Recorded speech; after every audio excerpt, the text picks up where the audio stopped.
Então, pessoal, dando continuidade aqui ao curso de Mecânica Geral 1, a gente já vem discutindo aí desde a aula passada a parte de oscilações, né, oscilador harmônico, né? E na aula passada a gente introduziu o problema, né, a gente discutiu equações diferenciais de segunda ordem, e a gente discutiu o caso mais simples, que era o oscilador harmônico simples em uma dimensão. Na aula de hoje, eu quero começar falando com vocês sobre o oscilador harmônico simples em 3 dimensões, tá? E passar para um caso legal, que é o oscilador harmônico amortecido, tá bem? Então, joia. Então, vamos começar com um caso mais geral de oscilador harmônico simples. Oscilador harmônico em 3 dimensões, tá? Então, o que a gente viu até agora era que o oscilador harmônico, que a gente escrevia F igual a menos Kx, ou seja, ele só podia oscilar numa direção, tá? E a gente, então, escrevia a lei de Hooke como simplesmente uma constante elástica, que era um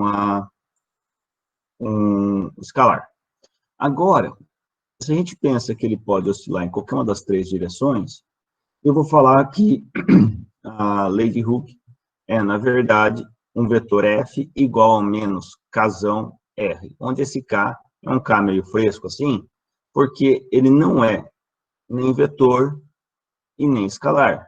Ele é um tensor. Tá? E o que é um tensor? Vamos pensar o que acontece aqui. Note que eu achei esse desenho na internet, que é o quê? Imagine que eu tenho várias bolinhas presas por molas em todas as 3 direções, tá? Se eu mexo, tá, nessa direção aqui, obviamente, eu vou estar distendendo essa mola também, tá? Portanto, eu vou estar causando alguma coisa, uma força nessa direção também, tá? Então, eu posso ter força nessa direção devido a deslocamentos nessa direção aqui, tá bem? E isso, pessoal, é muito legal, porque um probleminha assim descreve razoavelmente bem problemas de física do estado sólido, por exemplo, ou de química, né? Porque você pode pensar átomos numa molécula ligados como massinhas ligadas por molas, tá? Em 3D, assim, tá? Então, esse desenho que eu achei aqui, na verdade, ele simula, entre aspas, um sistema com átomos idênticos formando um sólido, tá bem? Bom, então, né, note que a única coisa que a gente fez aí é trocar essa constante elástica K, que era um escalar, por uma constante elástica Kzão, que é um tensor, e ele em 3D, ele é um Kx, Kxy, Kxz, Kyx, Kyy, Kyz, Kzx, Kzy, Kzz. Tá bem?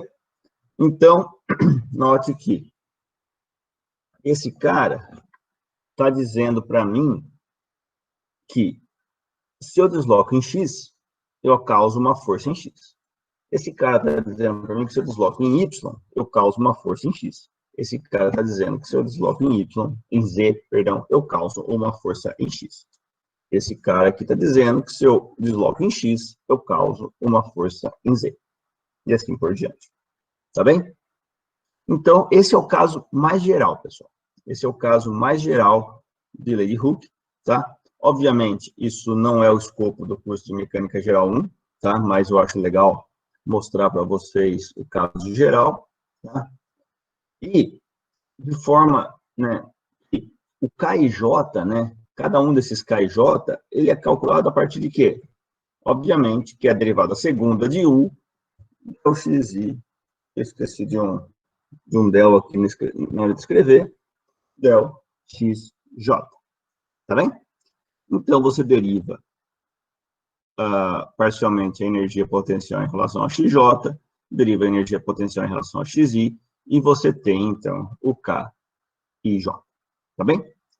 O que acontece, né, é que muitas vezes, é um caso interessante quando a oscilação de uma direção não interfere na outra, tá?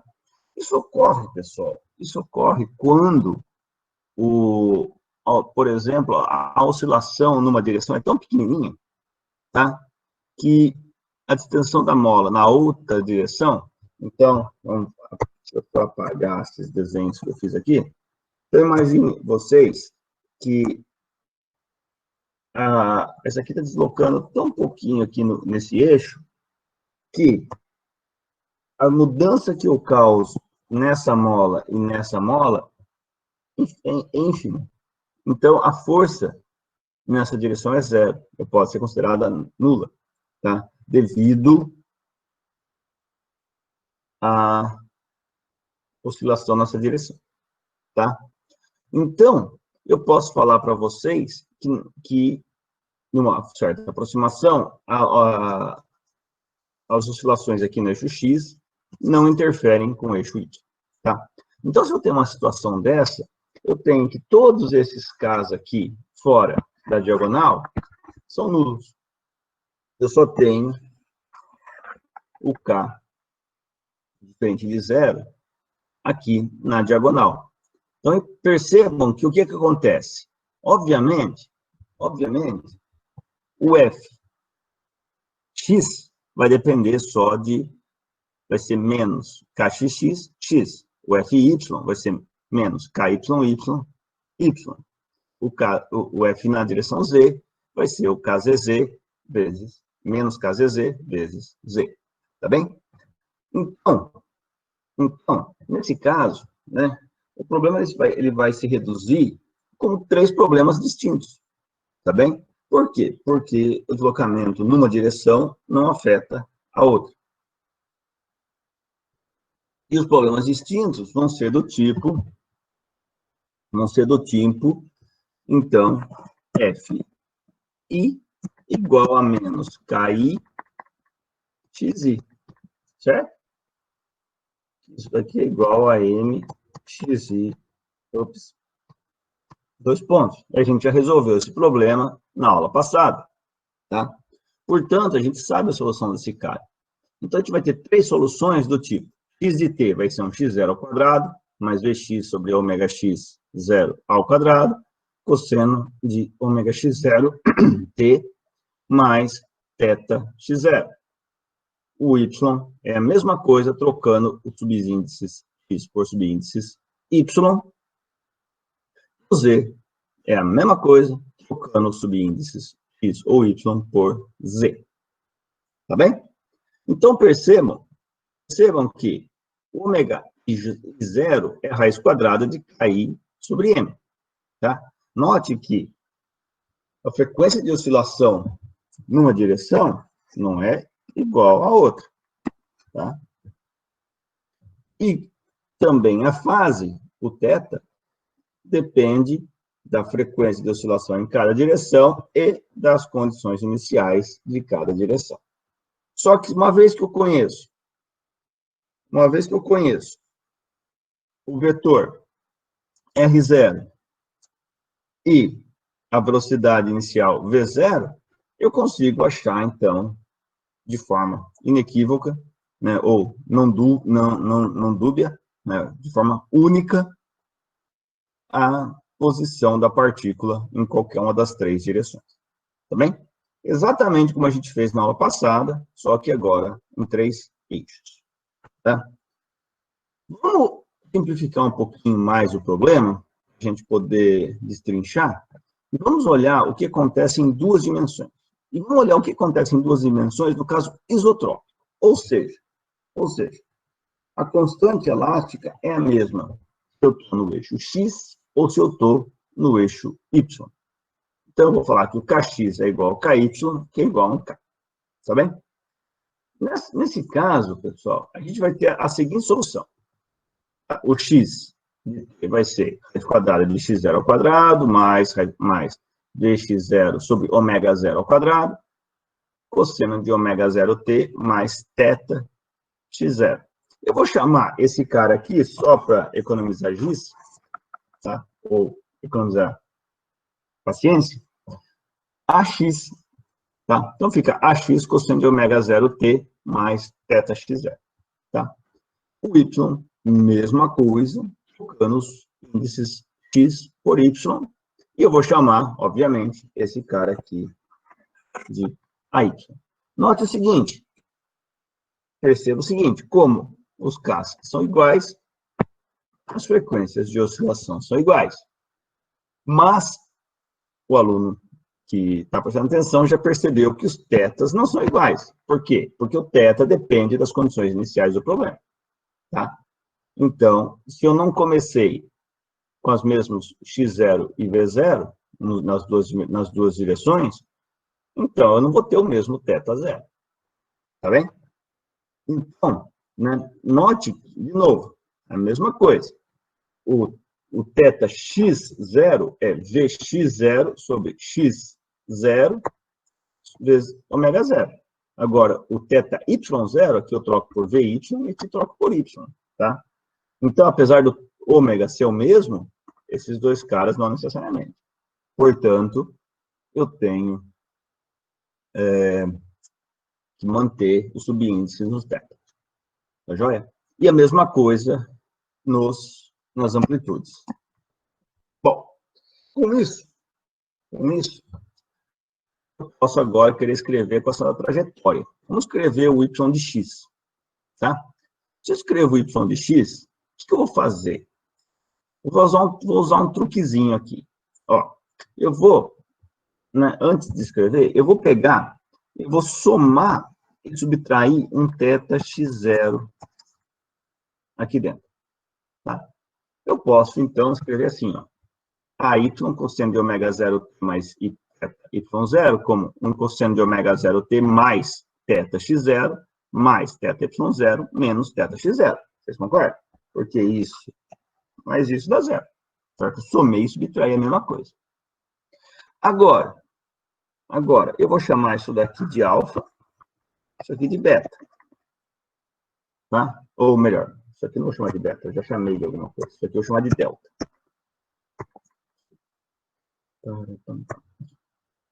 Ó, eu chamei de delta. Tá bem? Ó, se eu chamo isso aqui de alfa e de delta, eu sei que isso aqui é um cosseno de alfa mais delta, é cosseno alfa, cosseno delta, menos seno alfa, seno delta. Tá? Sabe isso? A trigonometria. Então, eu tenho que y de t é igual a y cosseno de ômega 0t mais θx mais delta, que é igual a AY cosseno de ômega 0t mais θx, cosseno de delta, menos AY seno de ômega 0t mais θx, seno de delta. Certo? Agora, quem é esse fulano aqui? Esse fulano aqui é o mesmo que esse, que é igual a x sobre AX. Tá bem? Sendo assim, pessoal, eu posso substituir esse cara por perdão. Eu posso substituir esse cara por x sobre AX. E esse cara é o seno. O seno é raiz quadrada de 1 menos cosseno ao quadrado, que é x sobre AX ao quadrado. Concorda? De modo, eu posso, então, simplificar e finalmente escrever que o y de x é AY, x sobre AX, cosseno de delta, menos AY, raiz quadrada de 1, menos x sobre AX ao quadrado, seno de delta. Tá bem? Então, note que a trajetória, ela é meio estranha assim, mas a gente pode ver alguns casos específicos. Tá? Esses casos específicos, obviamente, dependem das condições iniciais do problema. Por quê? Porque o delta é θy0 menos θx0. Tá? Então, vamos ver, por exemplo, o caso onde θy é igual a θx. Ou seja, o caso onde eu começo com as mesmas condições iniciais no eixo y e no eixo x. Nesse caso, pessoal, o delta vale zero. o delta vale 0, o seno de 0 está valendo 1. E o seno de 0 está valendo 0. Portanto, o y de x é simplesmente AY sobre AX vezes x. Isso daí é a equação de uma reta. Tá? Ou seja, se eu olho a trajetória y de x para delta igual a 0, eu tenho uma reta. Essa reta vai de menos AY, aqui menos AX, aqui é AX, aqui é AY, certo?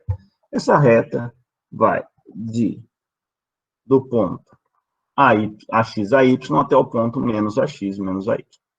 Tá bem? E ele fica oscilando nessa reta aqui. Tá bem? Legal. Agora, vamos dizer que eu comecei. Vamos lembrar aqui, ó. Vamos lembrar. O que é θ? θi0 é igual a arco tangente. Eu estou escrito tangente diferente, né? Vamos escrever aqui. Arco tangente de menos d0 sobre x0 ou xb0i ômega 0. Tá? Então, o que acontece se eu começo o meu problema, tá, com a velocidade inicial em y e y igual a 0, eu tenho que tangente é infinito. Tá? Ou vamos fazer diferente. Vamos começar com vy igual a 0. Tá? Vy igual a 0, eu tenho que arco tangente de 0 é 0. Tá? E o x, eu vou começar com uma vez x positiva e o x igual a 0. Tá? Então, eu vou ter que arco tangente é menos π sobre 2, de modo que 0 menos π sobre 2 é igual a π sobre 2. Ou seja, eu tenho um delta que é igual a π sobre 2. Só que acontece se Vx0 é maior que 0, x0 é 0, e se Vy é 0, y0 é maior que 0. Tá bem? Nesse caso, você percebe que eu estou começando com velocidade em x e parado numa posição em y. Nesse caso, perceba que agora, eu vou até fazer de azul, esse cara vale 0 e esse cara vale 1.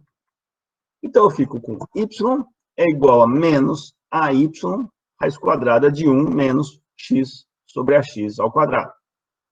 Agora, eu posso elevar ao quadrado dos dois lados e reescrever assim, ó. Y sobre AY ao quadrado mais x sobre ax ao quadrado igual a 1. Isso daqui é a equação de uma elipse. Certo? De modo que a trajetória é isso daqui, ó. Bom, o que acontece é que, se AY e AX são idênticos, eu tenho, então, um círculo. Tá bom?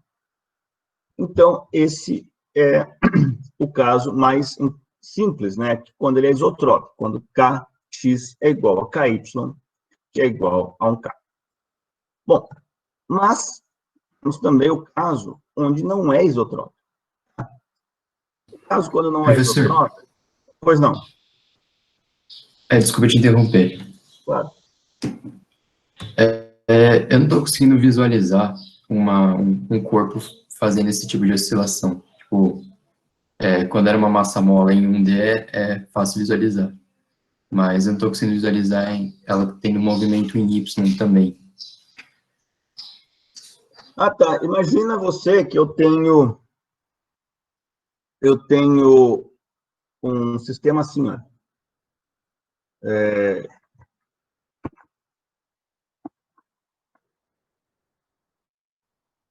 Aqui. E aqui, por exemplo. Só desenhei assim só para ficar mais fácil de ver, tá? Então, imagina... Agora fez sentido. Tá?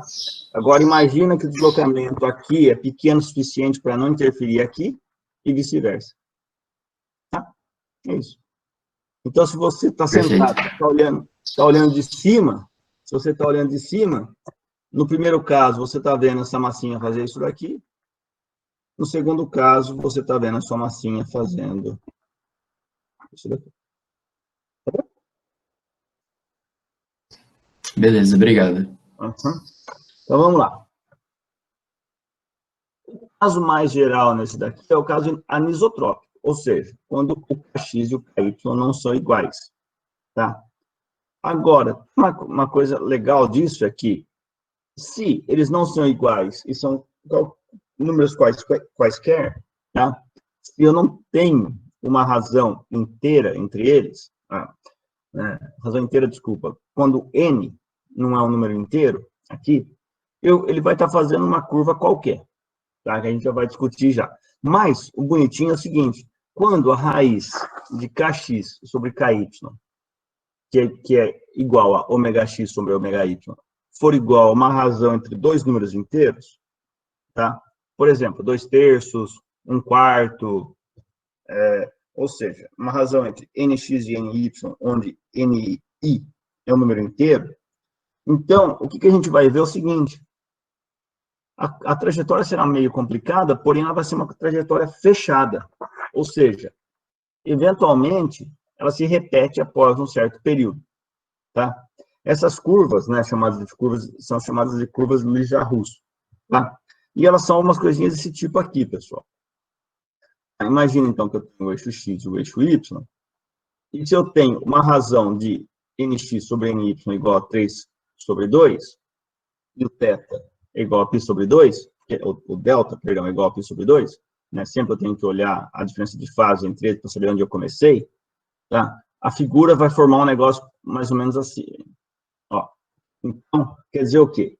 Quer dizer que a bolinha começou aqui, ela vai, ela vem, ela vem, ela vem, ela vem, e volta aqui nesse ponto de novo. Daí repete-se a mesma coisa. Tá vendo? E o legal é, perceba, nx vale 3 e o ny vale 2. Quer dizer o quê? Quer dizer que a frequência ômega x ela é igual a um 3 ômega 0 e o ômega y é igual a um 2 ômega 0. Tá? Isso aí. Ou seja, o período em x ele é 1 sobre 3 ômega 0 e o período em y é 1 sobre 2 ômega 0. Então, quer dizer o quê? Quer dizer que o período em x sobre o período em y é igual a 2/3. Tá? É o inverso. Então, quando eu tenho duas oscilações em y, eu tenho 3 em x. Tá? E você pode perceber isso aqui, olha. Ele cruza o eixo y 3 vezes e cruza aqui, ó, eles se cruzam na direção x 2 vezes. Tá? Se você conta isso, você já percebe qual que é a razão entre os entes. Tá? Ou seja, para ele sair de um ponto e voltar no mesmo ponto, aqui, que foi esse ponto que a gente começou, o que ele vai fazer? Ele vai passar ele vai se cruzar em y aqui até 3 vezes e vai se cruzar em x até 2 vezes. Tá? Agora, deixa eu apagar aqui, só para a gente ter uma... Vou deixar marcado aqui essas posições, só para a gente comparar. Né? Se eu tiver o caso onde nx sobre ny é 3/4, ou seja, agora eu estou falando para vocês que o ômega y é 4 vezes ômega 0. O ômega x continua o mesmo. O que vai acontecer? Isso daqui, ó. Percebe?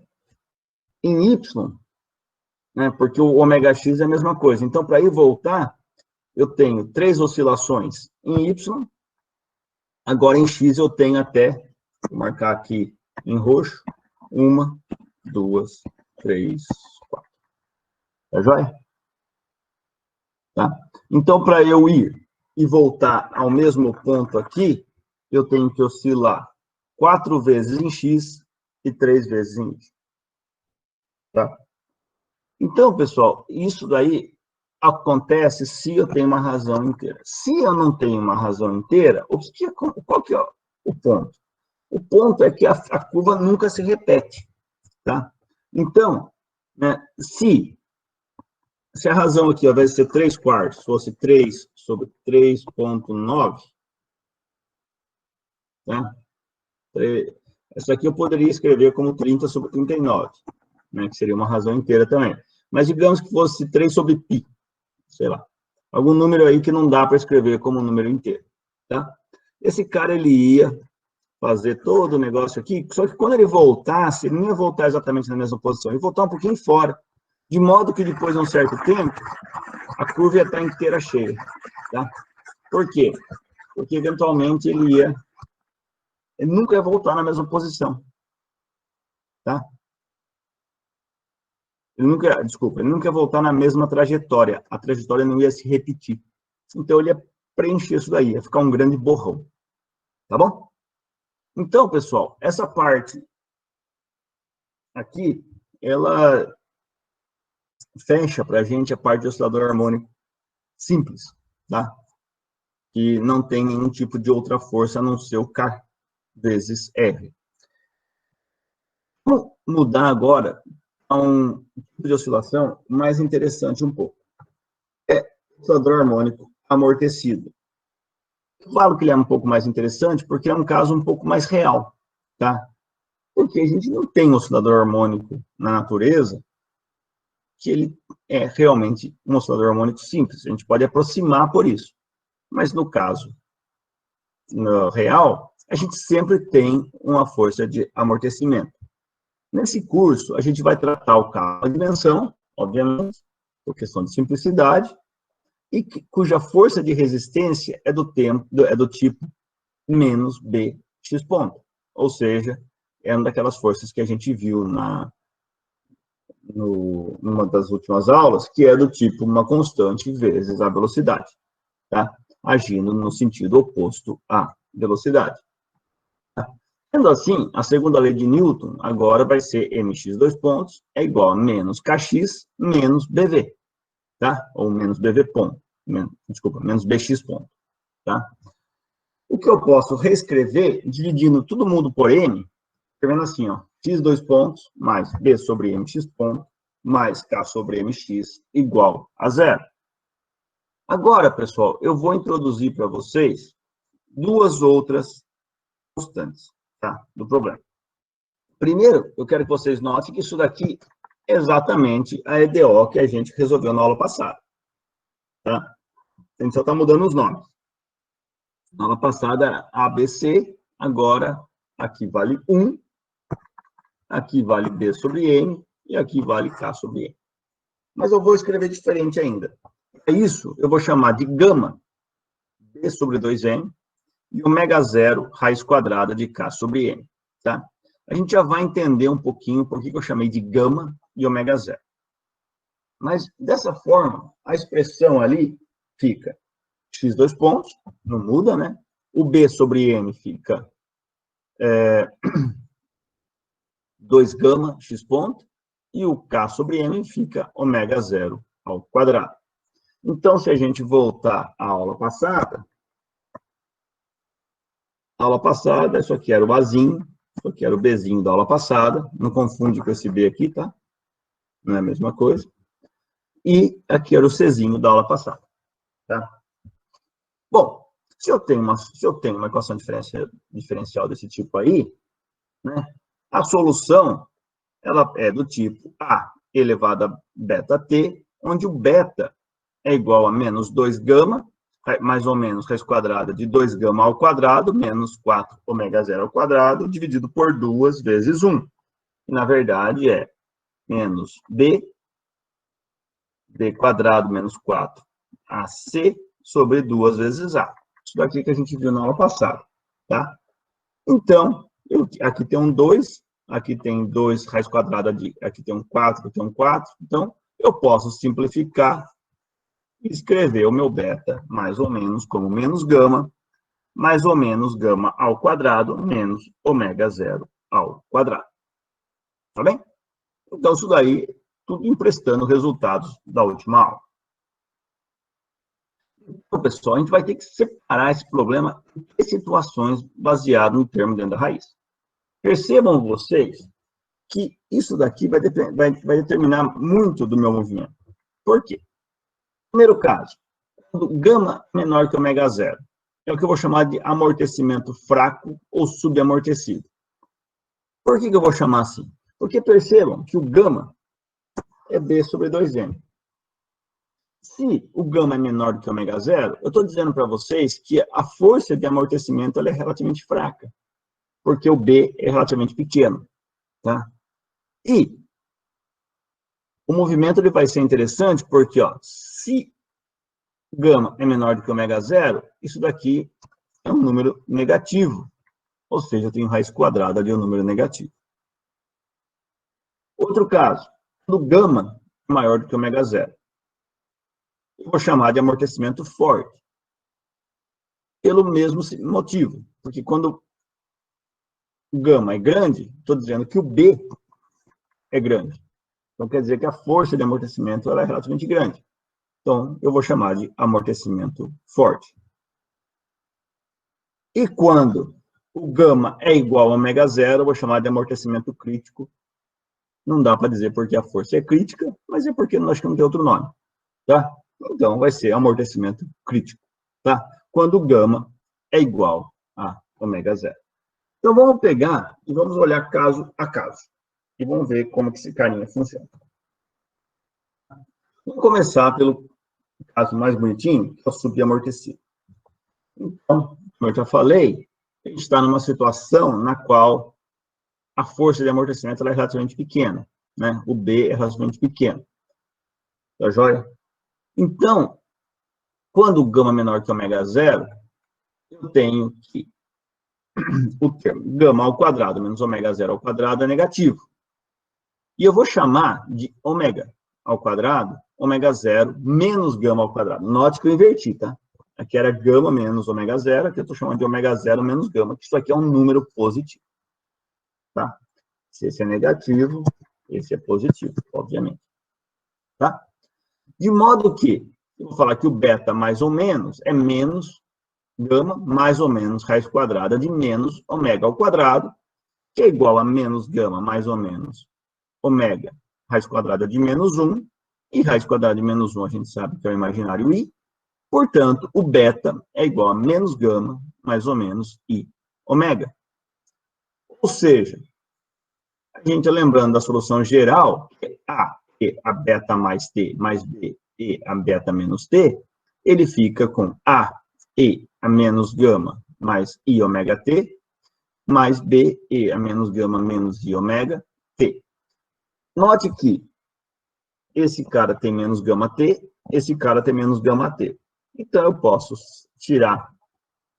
fatorar aqui esse cara, então fica E a menos gama T, vezes A e elevado a I ômega T, mais B e a menos I ômega T.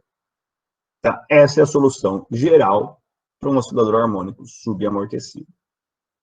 Agora, quem olha isso daqui pensa, bom, eu não consigo ver esse movimento. Eu, pelo menos, olhando para isso daí, não tem uma cara muito óbvia de como que esse cara está se movendo. Mas, na aula passada, a gente lembra que a mais ou menos I ômega T é igual a cosseno de ômega T mais ou menos I seno de ômega T, e também que esse cara, esse oscilador harmônico, está oscilando no mundo real. Portanto, o x de t tem que ser um número real. Todos os argumentos idênticos ao da aula passada. Tá? Então, pessoal, eu posso escrever que o x de t é e a menos gama t, uma constante d cosseno de ômega t, mais uma constante e seno de ômega t, que também pode ser escrita como Czão E a menos gama T, cosseno de ômega T menos θ. Tá? Exatamente como fizemos na aula passada. Tá? Ah, professor, eu não lembro. Ah, dá uma olhadinha na aula passada. Ó. A gente saiu daqui para escrever assim. Tá? Isso aí é simplesmente brincando com trigonometria. Então, pessoal, a amplitude C e a fase θ são constantes que vão depender, obviamente, apenas das condições iniciais do problema. Então, se eu conheço Z0 e se eu conheço X0, eu conheço Czão e eu conheço θ. Tá bom? E, mais do que isso, perceba o seguinte, o movimento ele é composto por um termo de decaimento exponencial e um termo oscilante. Tá? Então, pessoal, note o seguinte, eu tenho esse termo aqui, que é um E elevado a menos gama T, tá? Ele é um decaimento exponencial. E eu tenho esse termo aqui, que eu vou fazer dourado, que é um termo oscilante, é um cosseno. Agora, olha que legal, olha que legal. O termo decaimento, ele faz o quê? Ele mede quão rápido que esse movimento morre, tá? Que ele acaba, tá? E ele é, de novo, não, eu estou escrevendo ele de azul, né? Então, eu escrevi de azul para não confundir.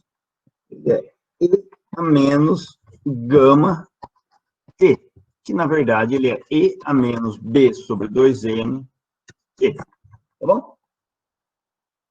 Vocês concordam comigo que quanto maior é esse número, mais rápido o carinha morre? Né? Acho que vocês concordam comigo com isso. Então, veja o seguinte, faz sentido, né, pessoal? Porque quanto maior o B, maior a força de amortecimento. Portanto, mais rápido morre o meu movimento. Por outro lado, quanto menor o M, também maior esse termo. Ou quanto maior o M, menor esse termo. Tá? Por quê? O M é a medida da inércia do problema. Tá? Se eu tenho uma massa muito grande, eu tenho que aplicar uma força muito grande para ter o mesmo efeito. Tá? Então, obviamente, que se eu tenho um bloquinho de massa M e um bloquinho de uma massa maior, obviamente que o amortecimento vai causar efeito mais óbvio na massa menor do que na massa maior. Porque a massa maior tem maior inércia. Tá joia? E também, outra coisa bem relevante, agora, olha a parte oscilante. Vamos pegar aqui e voltar com o nosso giz dourado. Olha aqui. Olha aqui, ó. Ele oscila com uma frequência ômega. A frequência ômega, ela é raiz quadrada de ômega 0 ao quadrado menos gama ao quadrado. Tá aqui, ó. Tá aqui em cima. Tá? E perceba que isso daí, ele é menor do que ômega 0. Certo? Note isso. Esse cara é um número positivo menor do que ômega 0. Certo? Porque isso aqui é um número positivo. Tá? Ou seja, se a frequência é menor do que ômega 0, o período para eu ir e voltar é maior, certo? Porque o período é 1 sobre ômega. Desculpa, 2π sobre ômega. Tá? Isso quer dizer o quê? Que por causa do amortecimento, o sistema demora mais para ir e voltar. Ou seja, ele vai atrasando. Tá? O que faz sentido, né? Imagina que eu tenho uma força de resistência, meu movimento vai sendo retardado, né? Eu vou atrasando ele em relação ao que seria se eu não tivesse a força de resistência. Então, isso está explícito aqui, esse ômega, que é menor. Tá joia? Então, pessoal, gente, fechar essa discussão, eu tenho uma solução do tipo constante elevado a menos gama t, cosseno de ômega t menos delta. O que eu tenho graficamente nesse movimento? Então, eu tenho aqui o eixo T, eu tenho aqui o eixo X, eu tenho basicamente isso daqui. Então, o termo E a menos gama T, ele faz simplesmente isso daqui. Tá? Ele decai com o tempo. Tá? Eu escrevi tanto aqui quanto aqui, tá? Porque ele modula a minha oscilação em cosseno. Tá? Agora, se eu quero olhar o termo em cosseno, o termo em cosseno, ele vai começar num ponto qualquer aqui, tá? Depende desse ângulo θ, tá? E vai oscilar assim, ó.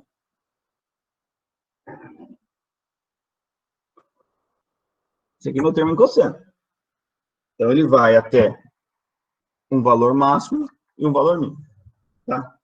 O movimento final do problema é a combinação dos dois. Ou seja, é o cosseno que eu desenhei de amarelo, modulado pelo termo de decaimento em azul. Ou seja, vai ser um negócio assim. Tá bem? Então, agora eu posso apagar esses caras aqui e ficar só com o movimento final do meu problema. Tá joia? Então, essa é a dinâmica dessa partícula. Tá? Então, percebam que ela cruza o zero quantas vezes? Na verdade, ela cruza infinitas vezes, né, pessoal? Porque esse termo aqui, ele tende a zero, mas ele nunca é zero, matematicamente falando, tá? Então, ele fica aí oscilando, cruzando o zero, tá?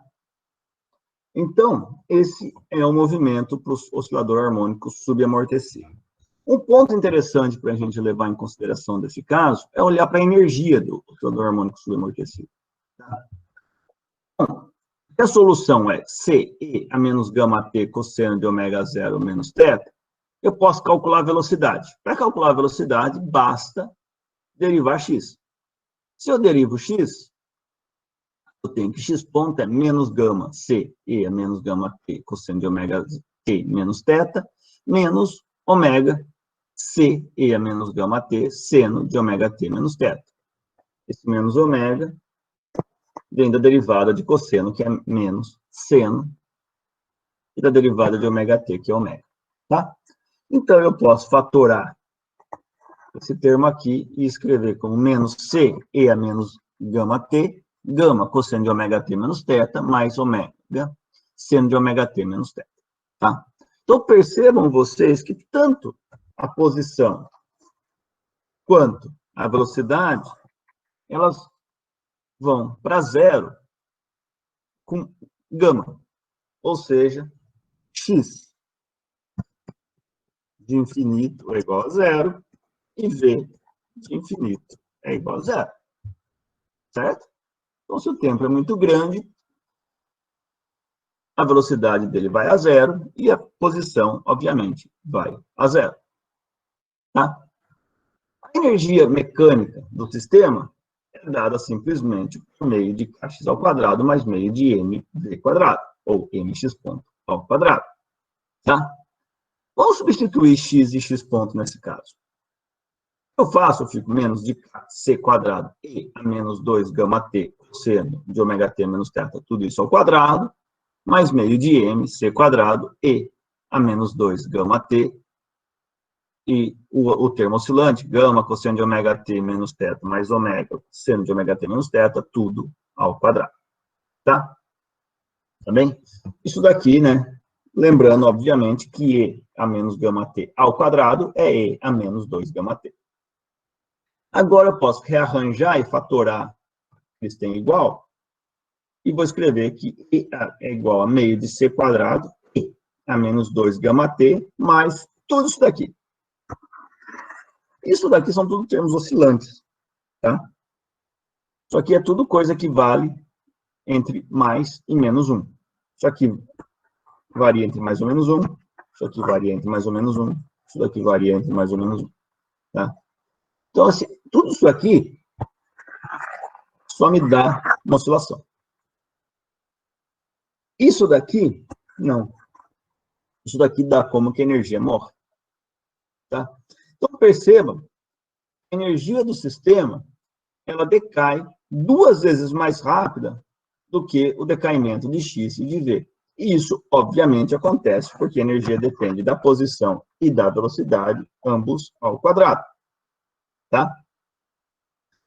Então, percebam que se eu passei um tempo t, a posição e a velocidade do meu corpo, né, o máximo delas, decaiu por E a menos gama t. Mas a energia cinética, a energia mecânica do sistema caiu por um fator E a menos 2 gama t. E a pergunta que eu faço, para onde foi essa energia? Tá?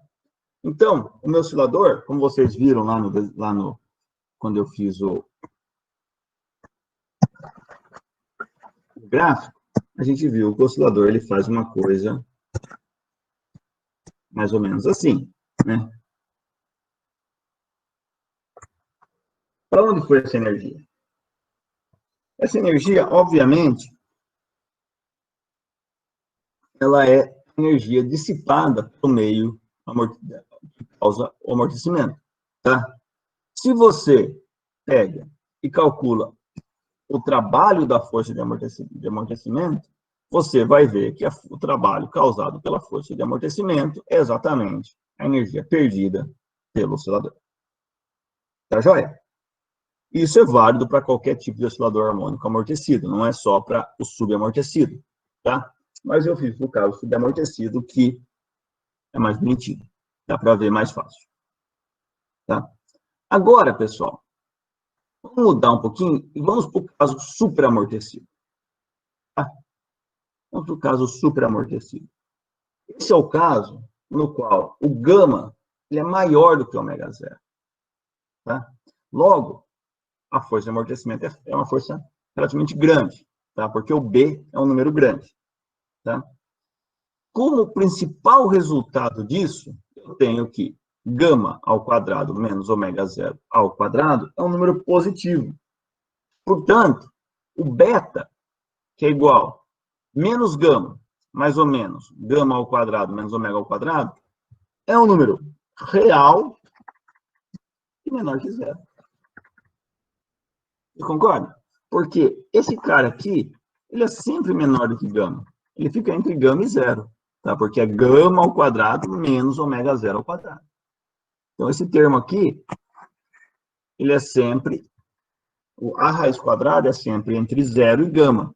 Então, menos gama, mais ou menos isso, é sempre um número real negativo. Tá? Então, eu vou chamar de gama 1 um número positivo, vai ser gama mais raiz quadrada de gama ao quadrado menos ômega zero ao quadrado. Tá? Por quê? O gama 1, na verdade, ele é menos beta menos. Isso daqui. Isso aqui é igual a menos beta menos. Tá? Então, é um número, se o beta é sempre negativo, o gama 1, ele é positivo. Ele é maior que zero. E perceba que é gama mais raiz quadrada de gama ao quadrado menos ômega zero ao quadrado. Portanto, isso aí é um número maior do que gama. Tá? Eu vou chamar de gama 2, outro número positivo, é menos beta menos, desculpa, menos beta mais. Então, esse cara aqui é menos beta mais, tá? É gama menos raiz quadrada de gama ao quadrado menos ômega zero ao quadrado. E, obviamente, esse número é menor do que gama. Então, eu tenho que gama 1 ou menor. Ou melhor, eu tenho que gama 2 é menor do que gama, que é menor do que gama 1. Tá? E são tudo números positivos. De forma que a solução do meu problema torna-se simplesmente A, que é menos gama 1t, mais B, que é menos gama 2t. Tá? Essa é aquela solução mais simples que a gente viu lá no caso do oscilador harmônico. No caso da equação diferencial de segunda ordem. Tá? Note, então, pessoal, que não existe mais termo oscilante. Os termos oscilatórios, cosseno, seno, não existem. Então, o oscilador harmônico superamortecido, ele não oscila. Eu digo que ele só morre, ou seja, só decai. Ele começa e morre, tá? Não tem oscilações. Tá bem? E, obviamente, as constantes A e B dependem das condições iniciais do problema. E elas são relativamente simples de encontrar, por quê? Porque o movimento ele é composto apenas do termo de decaimento. Então, a conta é simples, tá? E tem uma coisa que eu queria chamar a sua atenção, que é o seguinte.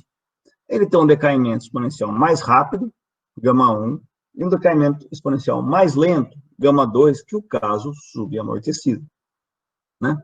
Então, ele tem um termo que cai mais rápido que o caso subamortecido e um termo que cai mais lentamente que o caso subamortecido. Tá bem? A velocidade da partícula é simplesmente a derivada da posição. Ou seja, é simplesmente desceu o γ1 aqui, desceu o γ2 aqui. Então, opa, esse mais aqui apareceu de alegre. Fica menos γ1A e a menos γ1T, menos γ2B e a menos γ2T. Tá bem? E agora a gente pode usar, então, as condições iniciais x0 e v0 para achar as constantes A e B. Tá? Vamos encontrar A e B dado x0 e v0. Percebam que, devido à forma como x e x pontos são escritos, isso é um problema relativamente simples. Por quê? Em tempo igual a zero, eu tenho o quê? x0 é só A mais B, porque os termos de exponencial valem 1. Então, eu tenho que A mais B igual a x0, e eu tenho que x ponto de 0 é igual a menos γ1A menos... Opa, esqueci mais de novo aqui. Menos γ2B é igual a V0.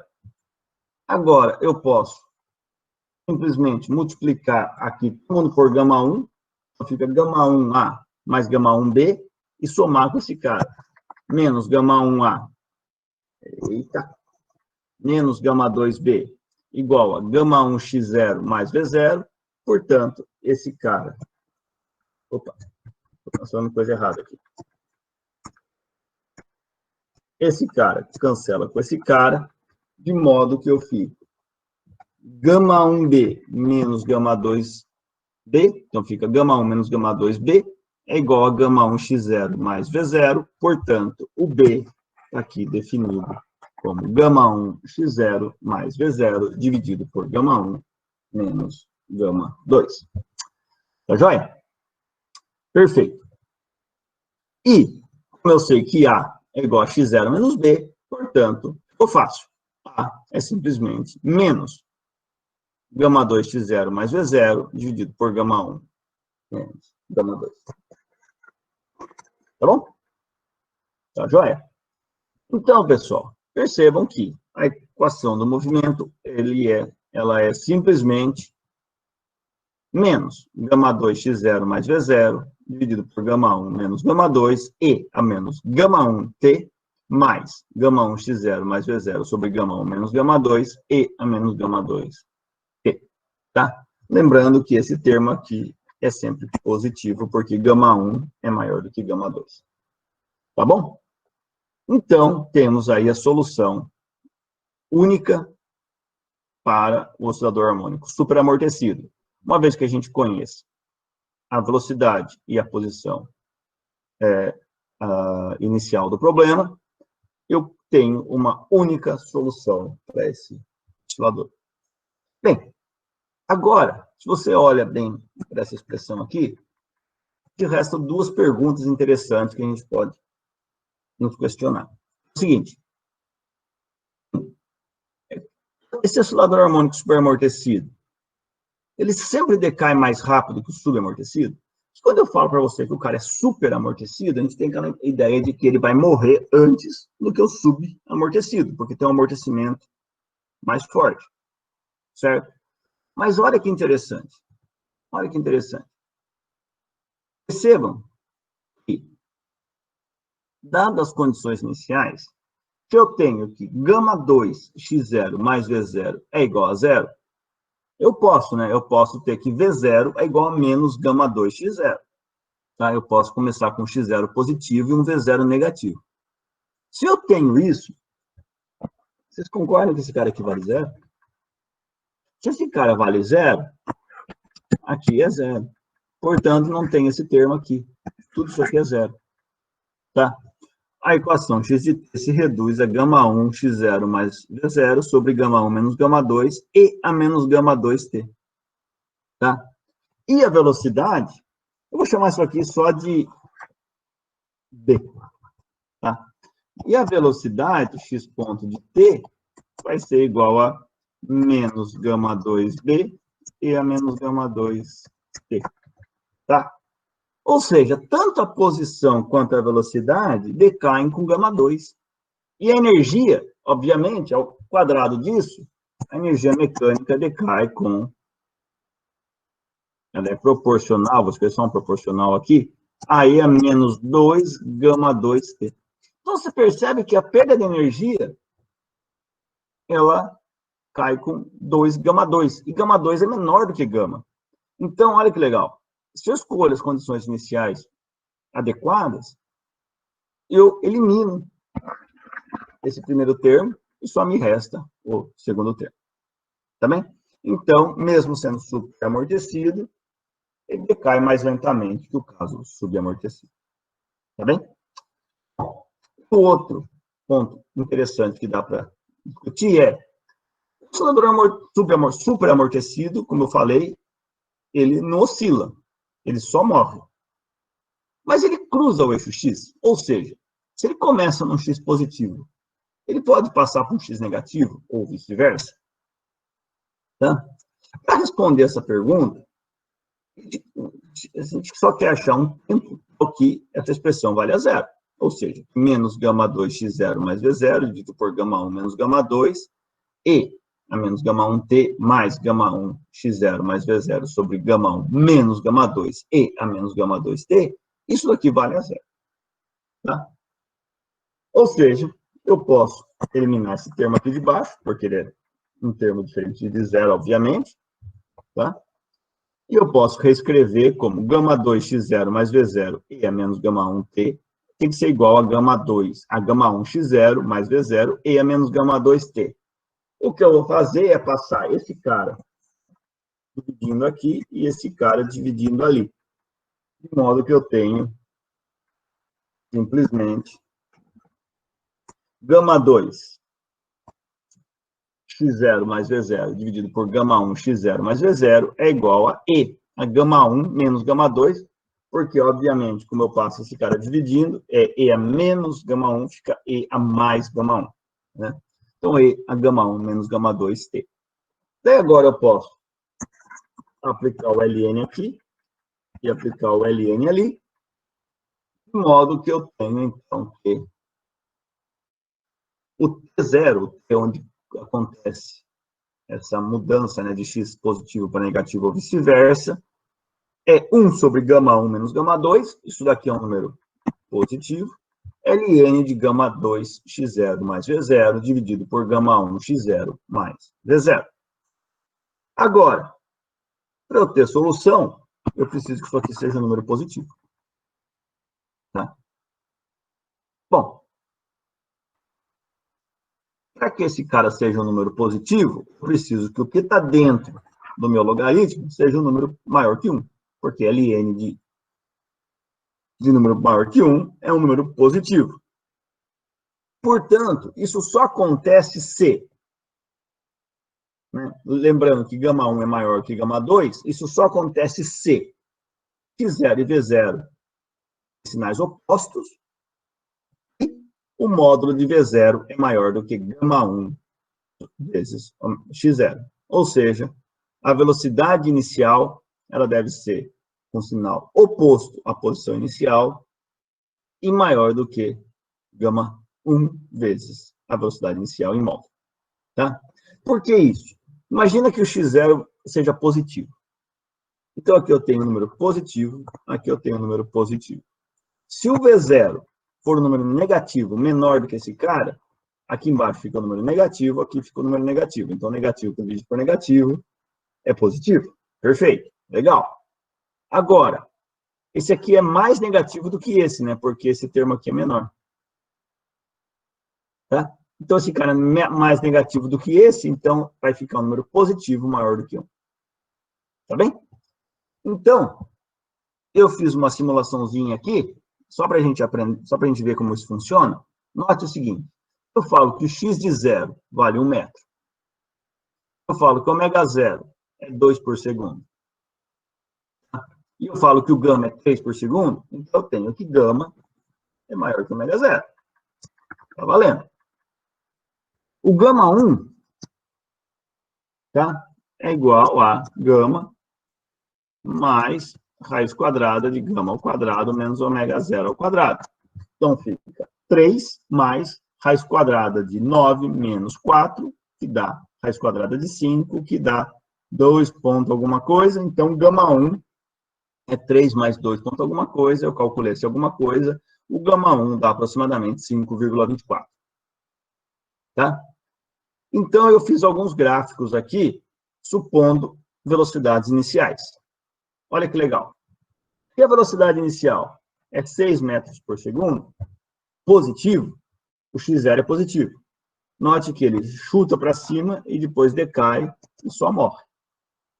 Se ela é 2, ela chuta para cima um pouquinho menos e decai.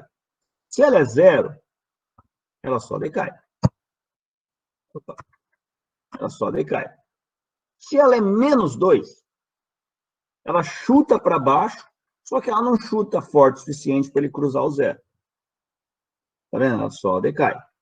Se ela é menos 5, ela chuta para baixo aqui, cor de rosa, mas também não cruza o 0. Agora, se ela é menos 5,5, que é um pouquinho maior do que gama 1 vezes 1, em módulo, você percebe que ela cruza o 0. Eu desenhei aqui o 0 em amarelo, você percebe que essa curva azul aqui, ela cruza o 0. E se é menos 6, ela cruza o 0. Se ela é menos 8, ela cruza o 0. Então, perceba que quanto maior a velocidade inicial, né, em módulo, mais rápido ele vai cruzar o 0. Tá? É basicamente, se eu tenho aquele oscilador que começou, né? Então, ele começou aqui. Aqui é o ponto 0. Então, se eu quero que ele cruze o 0, eu tenho que dar-lhe um peteleco forte o suficiente para que a velocidade inicial dele, V0, seja grande o suficiente para que ele cruze o 0. Agora, perceba, olhando a curva preta aqui, que é o menos 8. Ele cruza o 0 uma vez e depois ele morre. Ou seja, a resposta é sim, pode cruzar o 0, mas pode cruzar apenas uma única vez. Tá? Ele não cruza mais do que uma vez. Ou seja, apesar de que é possível ele cruzar o 0, ele não oscila, tá? Lembra?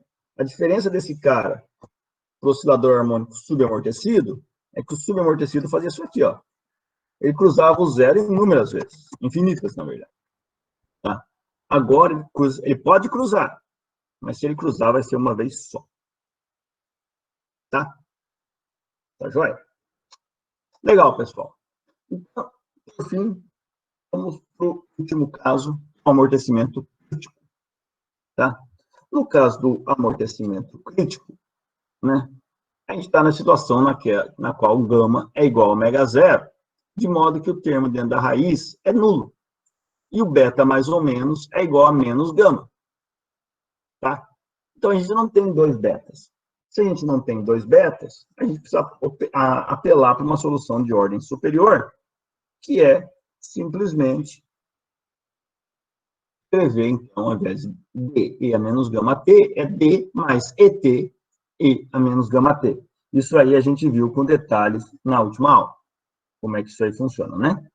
Acho que vocês se lembram. Bem, essa solução ela é bem fácil da gente trabalhar com ela, né? Assim como no caso superamortecido, perceba que eu não tenho termo oscilante. Tá? Não tem nenhum cosseno, nem um seno. Eu só tenho um termo linear com tempo e um termo exponencial, tá? Então, eu vou dizer para vocês, de novo, assim como no caso superamortecido, amortecimento crítico também só faz morrer. Não oscila, tá? Ele só decai. Tá bem? Ah, professor, mas tem um termo que cresce com o tempo. Mas a gente sabe que o termo linear com o tempo, ele vai para o infinito muito mais lento que o termo exponencial vai para zero. Tá? Então, obviamente, tudo vai para zero no tempo infinito.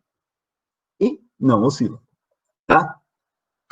Bom, obviamente, as constantes D e E dependem das condições iniciais do problema, e para achar, a gente precisa achar a velocidade. E a velocidade é simples, né?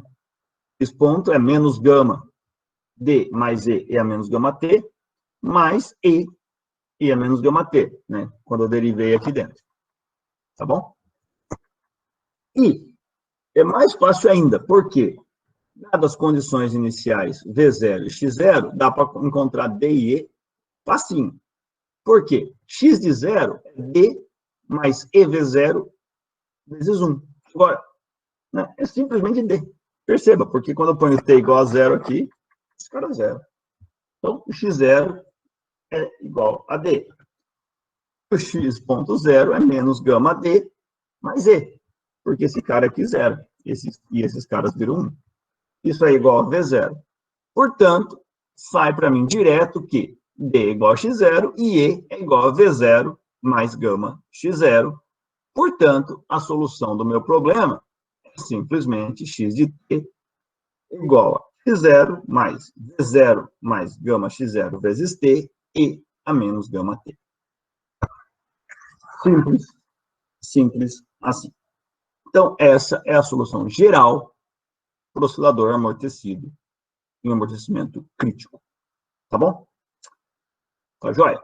Agora, a gente pode fazer a mesma pergunta que a gente fez no caso do amortecimento forte. Por quê? Ela cruza o eixo X? Ou seja, se eu comecei no X positivo, ele vai para o X negativo? E vice-versa? E a resposta, vocês já devem esperar, ela é exatamente a mesma. Ou seja, ele cruza, mas cruza só uma vez. Ele vai cruzar quando o X vale 0. Ou seja, eu preciso achar o tempo T para que esse cara valha 0.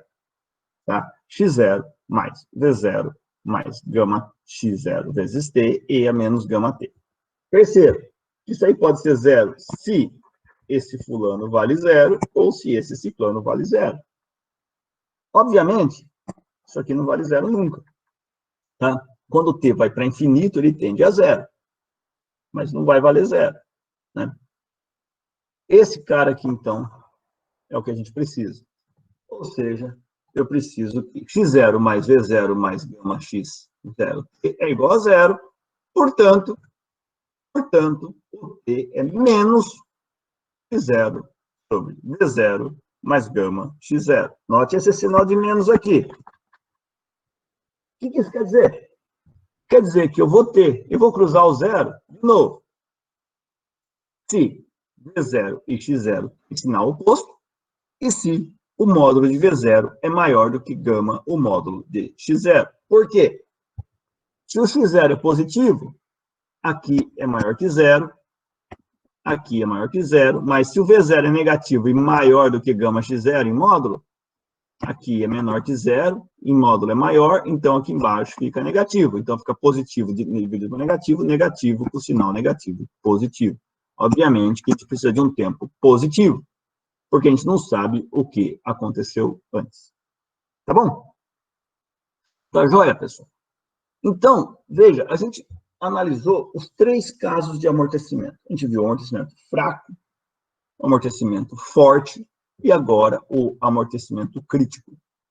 Tá? Então, o que define cada um deles? Basicamente, né? Imagine vocês que eu tenho o mesmo sistema massa-mola. Tenho o mesmo sistema aqui, eu tenho a mesma mola e a mesma massa. Então, eu tenho o mesmo K e o mesmo M. Obviamente, eu tenho o mesmo ômega zero, que é a raiz de K sobre M. O que define? Define qual é o meio amortecedor que eu coloquei esse sistema. Se o meio amortecedor for tal que o B é pequenininho, de modo que gama é menor do que ômega zero, esse cara vai oscilar e eventualmente morrer.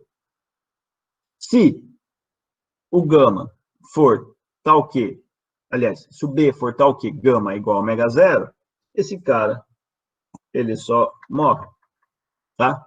E morre com a mesma constante de tempo, gama, e o caso, né, é o mesmo, é só gama, né? E a menos gama T, como ali no caso do subamortecido. Agora, se eu tenho um sistema que decai muito forte, ou seja, um amortecimento forte, eu vou ter um cara que decai com gama 1, que é maior do que gama, e um cara que decai com gama 2, que é menor do que gama, tá? O que define a magnitude de cada um são as condições iniciais do problema. Tá joia? Então, pessoal, nessa aula a gente destrinchou os 3 tipos de amortecimento, a gente calculou e a gente chegou nas equações finais de cada um deles, né? Então, a gente escreveu cada um deles em termos de x0 e v0, tá? Na próxima aula, a gente vai tornar o problema ainda mais interessante, tá? A gente vai começar a colocar força externa agindo no problema. Então, vai ser um oscilador harmônico amortecido, dirigido por uma força externa. Então, a gente vai chamar de oscilador harmônico forçado. Tá joia?